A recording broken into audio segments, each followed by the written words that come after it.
Ito, tingnan po natin to. Next topic. Ito, bigyan natin ng komentaryo ha. Naisahan ni BP Sara si BBM. Vice President Sara Duterte sa NBI sa Biyernes para sa investigasyon kaugnay sa umunoy grave threat at paglabag sa Anti-Terrorism Act dahil sa mga pahayag niya laban sa Pangulo, sa First Lady at sa House Speaker. Pero gate ng Vice Presidente, taken out of context ang mga binitawan niyang pahayag. Sinagot din niya ang tukol sa paglilipat ng pondo ng kanyang mga Special Disbursing Officer sa mga security officer na naungkat sa pagdinig ng Kamara kahapon. Saksi, si Joseph Moro. Ito. Mamayang konti ha. Pag-usapan natin ha. BBM, inaming gumagamit. Gumagamit ng pinagbabawal na gamot. Mamaya, pag-usapan natin yan ha. May kinausap na ako na tao. Sinabi ko sa kanya, kapag pinatay ako, patayin mo si BBM, si Lisa Araneta at si Martin Romualdez. No joke. Pag namatay ako, sabi ko, huwag ka tumigil hanggang hindi mo mapatay sila. Alam mo, may nagkomentaryo dito na mga tanso. Mga tanso ang komentaryo nila. Parang mali ata raw si BP Sara. Sabi niya, pag namatay daw siya, patayin si Marcos, si Tamba at saka si Lisa. Patayin na siya eh. 'Di ba? Kung ikaw naman daw ang papatay, bakit mo pa raw susundin si BP Sara patay na? 'Di ba? Yun yung sabi nung isang tanso na hindi ko alam kung vlogger 'yun o sinto-sinto. Basta hindi ko maintindihan kung ano na 'yon. Basta wag na natin intindihin kung sino 'yon. Basta 'yan ang kanyang patay na bakit mo pa susundin? 'Di ba? At saka kung patayin na si BP Sara, sino magbabayad doon sa papatay? Doon sa papatay kay Marcos, kay Tamba at saka kay Lisa. Alam mo yung ganung komentaryo? Alam nyo kung bakit nila nasasabi yon? Kasi po, sila po ay nasanay sa traidor. Traidor yung bossing nila, kaya para sa kanila, isahan. Ang buhay sa mundo ay parang isahan. Kailangan maisahan mo yan. Kailangan maisahan mo to. Patay ka na di wala na akong pakialam sa'yo. Ganon. Yung kasi yung mundo nila. Yun yung ginagalawan nila Traidor. Pero kasi, alam mo, sa mga Duterte, word of honor yan. Pag nagbitaw ka, you make sure gagawin mo. Ganyan ang mga Duterte. Pag nagbitaw sila, mangyayari. Pag sinabi nila, susugpuin natin ang adik, susugpuin. Hindi ibig sabihin na nag-fail sila dahil hindi naman naubos ang adik. Pero significantly, sa lahat ng naging presidente, Duterte lang ang nakasolve ng drug addiction sa Pilipinas. Ganun ang totoo. Diba? Pinakamababa ang corruption, panahon ni Duterte. Ibig sabihin, hindi mo kailangan sisingilin ka basta't nangako ka, tuparin mo. Hindi katulad ng boss nila. Tinulungan maging presidente, trinaydor si BP Sara. Tinulungan ni Pastor at ng SMNI, trinaydor si Pastor. Traidor kasi sila Kaya itong kanilang kulto, ang pag-iisip din, isip traidor. And then he said yes. Kasunod ng pahayag nito noong madaling araw ng Sabado, pinaharap ng National Bureau of Investigation. Eto na, pinahaharap na si BP Sara sa Biyernes. Biyernes na po, eto na. May sabpina na si BP Sara at huhulihin si Sara. Pwedeng walang warrant of arrest. Ito po ang kanilang sikreto. Si Vice President Sara Duterte sa Biyernes. Base sa sabpina ng NBI, pinagpapaliwanag si Vice President Sara Duterte para sa posibleng reklamo ng grave threats at paglabag sa anti-terror law, batas na pinirmahan ng kanyang mismong amang si dating Pangulong Rodrigo Duterte noong taong 2020 lamang. Kung may schedule ng pagdinig sa Kamara ang bise, pwede raw siyang magpadala ng kinatawan para i-reset ang kanyang pagharap sa NBI. Kailangan niyo pa siya? Sana po, mas maganda kung mismong yung Vice President ang pupunta. This will be a fair investigation, impartial. Nako, sabi niya, this will be fair, investigation ay impartial. May mga nagsasalita na mga taga-NBI na na yung ginawa ni BP Sara ay threat, death threat. Paano naging impartial? May desisyon na yung mga kasamahan nyo. Lumalabas na sa media. Na threat nga yung ginawa ni BP Sara. Paano impartial doon? Naglolokohan ba tayo, sir? Pambihira. Kayo ba naniniwala kayo sa magiging impartial yung investigasyon na yan? Yan din ang sinabi ng Kamara, impartial sila para sila sa katotohanan. Di nga. Impartial. Mabigat ang kaso ng paglabag sa Anti-Terrorism Act dahil ang mga masasaklaw ng ilang partikular na Tignan mo. Eto ngayon ang ipapasok nila, Anti-Terrorism Act. ng batas pwedeng hulihin ng law enforcement agent o military personnel nang walang warrant of arrest at idetinin ng hanggang 14 na araw bago iharap sa korte. Pwede pa itong i-extend ng hanggang 10 araw kung kinakailangan. Kung hindi raw Yan ang delikado. Eto na tayo. Ito na yung posibleng pumasok ang batas militar o batas police law, no? Parang batas police na tayo kasi ang isasampa rito kay BP Sara ay posibleng terrorism. Isipin mo, ang daming terorista sa bundok, hindi nila pinagpapapansin. Yung iba nga daw nakapasok sa kamera, di umano. Terorista, makakaliwa, hindi nila pinapansin. Tapos ito, ganyan ang ginawa nila kay Taebes, di ba? Terrorism. Bakit? Kasi pwede kang hulihin ng walang warrant. Yan ang plano nila kay BP Sara, pwedeng hulihin. Pwede nilang pagtagalin. Ibababad na yan dyan. Kita mo yung ginawa kay Atty. Lopez, contempt lang yun. Wala ngang warrant yung ginawan lang nila ng paraan yun. Tapos in-extend. Posibleng ganyan ang gagawin kay BP Sara. Terrorism. Ganyan ang ginagawa nila sa mga kaaway ng gobyerno Ganyan ang ginawa nila kay Pastor. Ganyan ang ginawa nila kay Atty. Roque. Yung kila Sara, kila Tebes, terrorism. Kila Atty. Roque, kila Pastor. Ano yung batas na yon? Yung human trafficking naman. Diba? Bakit? Walang bail. Yari ka talaga doon. Ganun ang mga pinipili nila. Hindi sila naghahanap ng katotohanan. Para sa kanila, may inusgahan ka na, bahala ng korte, but for the meantime, nakakulong ka para manahimik ka. Ganun ang style. Tahimik kayo, basta kami, para kami, haya-hayang buhay. Pagdating ng 2028, Prime Minister si Tamba. Si BP Sara nagsabi niya, hindi ako yung convicted nga, nag-iimbestiga pa. Ano ang sinabi ni Sino tong sa party list ng Duterte party list? Nasa loob nga ng kamera mga makakaliwa. Yan ang terorista. Hindi umano. Diba? Bakit ganyan? Si BP Sara ang iaanuhin. Sisipot si Duterte sa pagdinig ayon sa NBI, itutuloy pa rin ang paghahain ng reklamo sa Department of Justice. We will proceed at kung ano man yung ebidensya na nasa kamay namin, di yun lang. Tumanggi muna magsalita ang busy dahil hindi pa niya natatanggap ang subpoena. Pero kaugnay sa mga binitawan niyang pahayag noong Sabado, taken out of context daw ang kanyang sinabi. There is absolutely no flesh on the bone. Nako, BP Sara, huwag kang magsasalita ng flesh on the bone. Kasi yung iba nagbobo-bobo. Ako hindi ako naniniwala na bobo yung mga yan. Nagbobo-bobohan para yung sinasabi ni BP Sara na ma-take it out of context. Yung flesh and the bone. Nako, binanggit-banggit mo yun. Baka sabi, papatayin.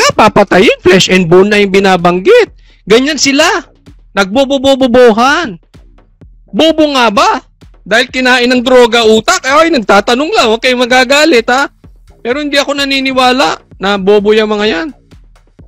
Lahat lang talaga gagamitin nila para siraan ang mga Duterte. Kita mo nga, ito nga, sasabihin niya. Wala naman siyang binanggit na assassination, binabanggit nila. Sinasama sa narrative para magkaroon ng kwento. Si BP Sara terorista. Si BP Sara ipapa-assassin si Marcos. May ganon? Wala namang ganun eh. OA lang yung speech ni Marcos. And despite the absence of a reliable investigation, authorities were quick to consider this a national security concern. Ayun na nga eh, di ba? Sabi nila magiging patas eh. Hinusgahan na nga na death threat yung sinasabi ni BP Sara. NBI, we. Mangyayari lang naman daw ito kapag pinatay siya. Tossing the word assassin. Pakicheck. May sinabi ba akong assassin doon? Wala, OA lang sila. OA lang yang Marcos! Wala. So nilalagay nila doon sa narrative nila, assassin. And nilalagay nila Para maiba kwento. Tandaan natin, ang sinungaling ay kamag-anak ng fill in the blanks. sa narrative nila, murder plot. My question now to the administration, is revenge from the grave a crime? Hindi, kasuhan nila. Is revenge from the grave a crime? O, di ba? Di kasuhan nila yung patay. Kasi, pag napatay si BP Sara, papatayin yung tatlo. Yung tatlong itlog, papatayin. Kung papatayin si BP Sara, yan po sinasabi nila threat. Meron ako napanood sa kabilang channel, yung channel na ang mga host ay sobrang sarcastic. Ang sabi nung isang bugok, parang ano yan eh, it's either you are pregnant or you are not pregnant. Hindi ka pwedeng half pregnant at hindi ka pwedeng half pregnant. Dapat pregnant or hindi ka pregnant. Ganun lang. Sabi nung isang komentaryong laging sarcastic, yung nakaganon yung mukha. Basta, bahala na. Yun eh, titignan nyo na lang. Sabi ko, mali yun. Mali yung analogy niya. Kasi yung kay BP Sara, papatayin lang naman kung namatay siya. Ibig sabihin kasi, may threat una. Ang unang threat ay nasa buhay ni BP Sara. Yan ang hindi ko maintindihan. Bakit hindi nila maintindihan? Ang nagbibigay ng threat ay hindi si BP Sara, kung hindi si Marcos, si Tamba, at si Lisa.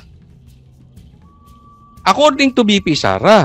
At naisahan sila dyan ni BP Sara. Alam nyo kung bakit? Alam nyo kung bakit naisahan sila ni BP Sara? Binulgar niya eh.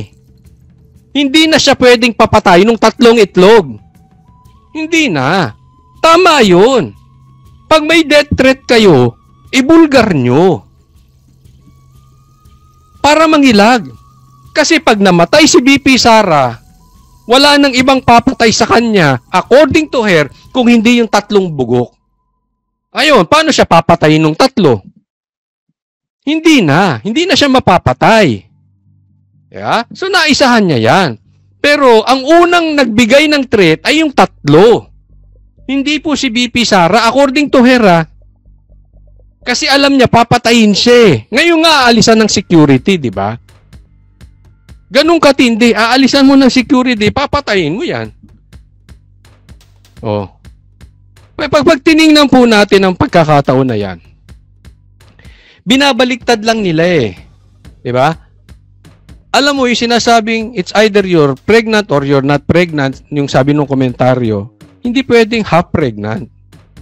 Alam mo, mali yung kasi yung gagawin kay BP Sara ay illegal in itself. Halimbawa, may papasok sa bahay ko. Sasabihin ko, pag may pumasok sa bahay ko at sasaktan mo, halimbawa ang mga anak ko, papatayin kita. Papatayin kita talaga. Bakit ka papasok sa bahay ko? Trespassing yan. Pangalawa, bakit mo sasaktan at gagalawin yung mga anak ko? Natural, sa isang tatay, papatayin ka. Ngayon, sisisihin mo ba yung nagsalita ng ganon? Hindi. Unless, inaamin nung isa na talagang papasok ako dyan at gagalawin ko yung mga anak mo. So, admission po yun. Diba? Kasi bakit? Mali yung pasok ka sa bahay. Ganun po yun. Hindi po yung threat. Kasi sabi nila, yung threat daw, basta sinabi mo, basta nanakot ka. That is a threat. Hindi po yan pananakot. lagi nating titingnan yung konteksto. Ito, marami nagiging ang pastor na bulaan propeta rito eh. Yung pag inaalis mo yung konteksto, mamamali ka kahit sinabi pero inalis mo sa konteksto, mamamali. Bigyan kita halimbawa. Si Judas nagpakamatay. Pag inalis mo yun sa konteksto, babasahin mo yung Biblia, sasabihin mo, ay! Pag nagkamali pala ako, dapat magpakamatay ako. Tanga! Hindi ganoon. Yun ang problema pag inaalis mo ang isang bagay sa isang konteksto. Minamali nila. Inaalis nila sa konteksto yung sinabi ni BP Sara. 'Di ba? So para sa akin, admission 'yun. Inaamin nyo na papatayin nyo ha si Sara. Kasi natatakot kayo eh. Bakit threat yun? Bakit pananakot yun? Eh ako sabihin sa akin ni Sara, pag namatay ako, patayin nyo si Coach Oli. Ba't ako matatakot? Eh, hindi ko naman papapatay yan. Diba? Kahit anong mangyari, hindi ko papapatay yan. Ibig sabihin, hindi ako guilty. Eh, so what? Mabuhay ka hanggat kaya lang mo gusto. Diba? Unless, plano ko talagang yariin si BP Sara. Ganun ang ginagawa nila. A crime. They have to kill me first. So now they can't kill me anymore. Unless they want to die. Tanong ni VP para sa Presidential Security Command, bakit walang aksyon? Sana yung mga banta sa kanyang buhay? Meron... Yun yung sinasabi ko eh. Bakit yung banta sa buhay niya walang aksyon? Yung banta na kiniklaim ninyo na hindi naman totoo, taken out of context, yun ang ina-actionan ninyo. Doon pa lang eh, diniscuss natin sa confidential funds, bias na kayo. Pati sa pag-aksyon patungkol sa threat, bias kayo. Paano pa kayo pagkakatiwalaan ng tao? Eh mga bias kayong lahat. Wala siyang listahan ng mga banta, bagamat di niya ito idinitalye. Hindi ko na ini-expect yan, ma'am, sa PSC. And hindi ko rin tatanggapin, ma'am, at this point, kung magdadagdag sila ng mga tao dito. Kasi hindi na natin alam kung non-partisan ba yung idadagdag nila. Not necessarily coming from PSC, ma'am. No, I don't trust anyone right now. Sabi Siyempre, di ba? May death threat nga kay BP Sara, tapos papalitan nyo ng security, tapos sino ngayon ang may death threat? Si Marcos ba? Si Sara? Papalitan ba yung security ni Marcos? Eh ikaw ba? Papalitan ng security mo, papayag ka na ang magpapalit ay yung sinasabi mong papatay sa'yo. May loko-loko ba ako? Ay, papatayin ako niyan. Sige, bibigyan kita security, ha? Bantay sa lakay yan. Ano ka ba? Naglulukuhan ba tayo? ng Bisay gagawa na ng legal na hakbang ang kanyang Chief of Staff na si Atty. Zuleika Lopez matapos ma-extend ng 5 araw ang contempt order laban sa kanya. Nasa Veterans Memorial Medical Center pa rin si Lopez, gayon din ang Special Disbursing Officer ng OVP na si Gina Acosta na tumaas ang presyon sa pagdinig kagabi. Nanginginig po, ma'am. Bakit po kayo nanginginig? Kasi po, Isa pa ito. wala po talaga akong alam Kasi kung sino po talinuhan yun, tong si babae na to eh. Kukoy Villamin, si Grace Piatos po. Kasi po, si Sir La Chica po ang nasa ground po. Siya po ang nagpipipirma. Nag-base na lang po ako. Kasi binalik niya sa akin na acknowledgement receipt po, ma'am. Pero ma'am, yun po yung trabaho nyo as a Special Disbursing Officer. Yes, ma'am. Yes po. Attorney, alam mo ibig sabihin ng confidential funds? Alam mo, pag binubulgar nyo confidential funds, ha? Nilalagay nyo sa danger ang mga taong... Kasi ginagamit yan eh. Posibleng yung ibang tao nandoon ginamit para makapunta doon at maging espiya doon sa mga nagdodroga, doon sa mga makakaliwa, doon sa mga NPA, mga terorista, magkakaliwa, ma'am. Tapos papaamin nyo kung saan yung confidential funds. O diniyari nyo yung nasa loob. Loko-loko ata naman kayo. Kaya nga ako, kaya mo bang tanungin si Marcos? Na-discuss natin, magkanong confidential funds ni Marcos?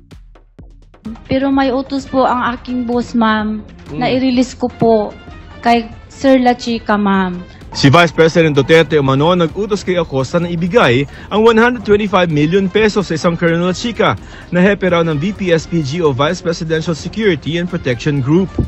Sa DepEd naman, ang disbursement officer noon na si Edward Fajarda, inaming ibinibigay niya ang confidential funds sa isa namang Colonel Dennis Nolasco. Bagay na di raw tama ayon sa ilang kongresista. Sa huli, it is a command responsibility at talagang nakikita naman natin na lahat sila ay sumusunod lamang, no? Ito yung sinasabi ko sa iyo. Napaka-bias nila eh. Napaka-judgmental. Una, hindi naman sila dapat nanghuhusga. Nandiyan sila para gumawa ng batas. Tapos magbibigay sila ng komentaryo na ganyan. Eh di ano nangyari sa kanila? Nanghuhusga sila. Hindi nyo brad trabaho magdesisyon kung sino ang may kasalanan at kung sino ang tama. Pala desisyon kayo, ang trabaho nyo gumawa ng batas. Tapos sasabihin nyo hindi kayo bias. Sasabihin nyo para kayo sa Pilipino. Para kayo sa Pilipino o para sa sarili nyo? May sarili kayong agenda. O may kasunduan kayo? Nagtatanong lang. Sa utos ng ating Vice Presidente. So sa huli, kung may makitang mga paglabag sa batas, kung may makitang kailangang may managot,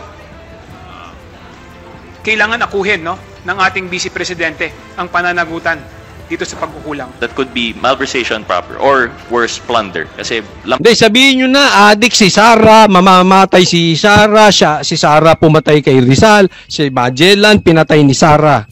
Yan naman ang punto ninyo eh. Ako sa inyo, madaliin nyo na. Kung gusto nyo ipa-contempt si Sara, huwag kayong matakot. Kung gusto nyo pa-impeach si Sara, gawin nyo na, huwag nyo na pagpatagalin. Kung gusto nyo ikulong si Sara, ipakulong nyo na.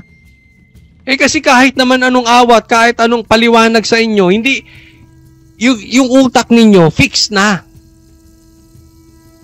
May desisyon na kayo eh. Kaya nga sabi ko, drama-drama na lang yung investigasyon na yan. Kahit anong sabihin ni BP Sara, hindi kayo maniniwala. What the heck is that investigation for? Sasabihin nyo naman, in aid of legislation. Eh, ba't kayo nagdi-decide kung tama si Sara o mali? Di ba? Di sana sabihin nyo, hindi. Hindi na kami para humusga kung sinong tama o mali. Gagawa kaming batas. Eh, obvious eh. Sa bibig nyo mismo, lumalabas na bias kayo. So, ipakulong nyo na. Huwag nyo nang pagtagalin. Nag-aantay rin ng taong bayan eh.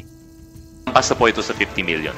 Pag yung budget ay ginamit nyo po sa iba, ang titino, no matter how lawful it is, ang lilinis that nyo. is technical malversation. Pinayagang makauwi ang 4 na OVP staff na dumalo sa hearing kahapon. Sabi ng mga kongresista, umaasa sila Sabi ng mga matitinong kongresista, yan. Ang titino niyan, ang titino. Ang lilinis niyan. Lalo rin sa susunod na hearing sa Biyernes, ang mga na-ospital na sina Lopez at Acosta, gayon din si Vice President Duterte. Sa panayam sa bise kanina, tinanggi ni VP Sara na binabantayan niya ang mga tauhan niya sa ospital para hindi makapagsalita ang mga ito. Laban sa kanya, tinanong din siya tungkol sa paglilipat ng pondo ng mga SDO sa mga binabaliktad pa si BP Sara, no? Binabantayan niya raw sa ospital yung mga tao niya para hindi makapagsalita. Eh, halos nagmamakaawa na nga at halos lumuhod na si Atty. Lopez na wag siyang iwanan ni BP Sara. Yung tao nga niyang nagre-request na dapat andyan si BP Sara para siya bantayin. Kaya etong mga ito, sinungaling talaga, hindi po si BP Sara. Yung mahilig magbaliktad. O, ano sabi ni Marcos? Nililigaw lang daw ang ano. Sino nanliligaw? Eh kayo nga. Ang hilig nilang baliktarin. Hindi nyo nakita halos magmakaawa na si Atty. Lopez para wag umalis si BP Sara. Tapos sasabihin nyo, binabantayan yung mga tao para wag magsalita. Nagbobobo. Itong ayaw ko sa mga ito. Hindi bobo yung mga yan eh. Nagbobobobohan lang para magkaroon ng masamang propaganda against Sara. Security officer. Alam niyo bakit 150 million lang yon? Kasi kinompute yun kung buwan-buwan ano ang gagawin. Tama. ano ang i-implement. Parang parehas pa tayo ng t-shirt, Pipi Sara. Sige, tuloy. Napakaliit na amount ang 150 million. So bakit kami magnanakaw ng 150 million? Ang nakawan sa gobyerno, billion. Ayan, nakita nyo? Namit yun sa trabaho. Para sa Bakit kami kukupit ng nanakaw na 150 million? Billion ang usapan dyan. Pinakita ko sa inyo kanina, di ba? Ilan ang hinihinging confidential funds ni Marcos? Magkano? Kay BP Sara, 0. Tapos kini-question nila itong 150 million. Alam mo, para sa atin, sa ating mga ordinaryong mamamayan, para sa akin na lang, malaki po ang 150 million. Pero sa kanila, para gagamitin na pondo sa buong Pilipinas, napakaliit po ng 150 million. Sa aking tingin, and I'm very, very positive on this, BP Sara is so humble that she will accept that amount, 150 million. Samantalang yung presidente, ang laki. Times 1,000 ang difference? Times 2,000, times 3,000 ang difference, ha? Magkano? 45 billions kay Marcos sa kanya. 150 nagiging issue. Napaka-double standard ninyo. Napaka-humble nga ni kung ako Vice President, bibigyan nyo ako 150 million para sa buong Pilipinas. Pakain ko sa inyo yan. Mag-aabono pa ako yan eh. Buong Pilipinas. Yes, para sa akin as personal, malaki yan. Pero gagamitin sa trabaho, wag na, hindi na ako magtatrabaho. Nagtatrabaho ko, abonado pa. Napakabait nga ni BP Sara. Kayo talaga, Tapos siya pa ini-issuean nyo. But anyway, gano'n naman talaga eh. Alam mo, sa panahon ngayon, sa panahon ngayon, pag ikaw ay hindi binabanatan ng mga nagsanib puwersa na kulay, katulad ng pula at dilaw na hindi kayang talunin ang Duterte, sorry for the word, yung kinain na nila yung suka nila, magkaaway sila ngayon pero nagsasama, kinakain nila yung suka nila. Bakit? Because they are losers. Hindi nila kaya ang Duterte.